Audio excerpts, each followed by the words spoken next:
Infortune is a V-MOBILE S39, and today I will show you how to enable Google Backup. So to get started, you want to open up Settings app,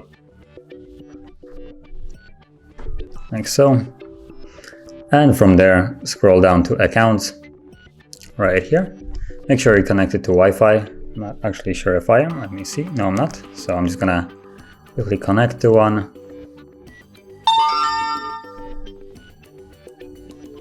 Okay. And from here, tap on Add Account, and then choose Google. Accept.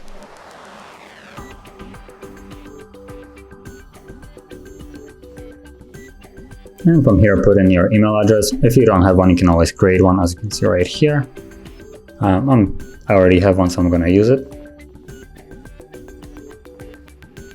And let's tap on Next.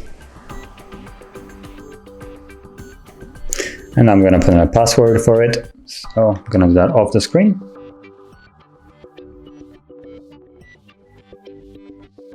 And then just log in. And this will be the next screen after you tap on Login. So tap on I agree.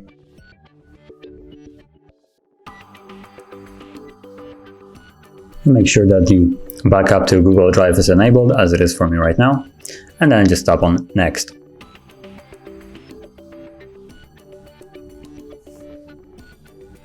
Now, I'm not going to set up any payment. You can if you would wish to.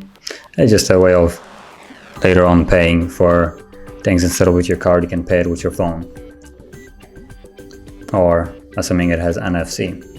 So once you have it added, you can see that mine is right here.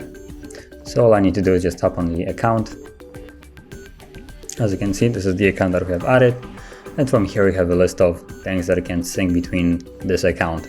So any device that is on the same account, which is the hard reset one, for me at least, will have the data synced between the different devices. That right now includes app data, calendar, contacts, fit data, and people details. And if I don't want something to be synced between the devices, all I need to do is just disable it like so. And now only the enabled will be synced, while the disabled will stay locally only on the device that they are from. So that is how you would enable the Google Backup. And if you found this video helpful, don't forget to hit like, subscribe, and thanks for watching.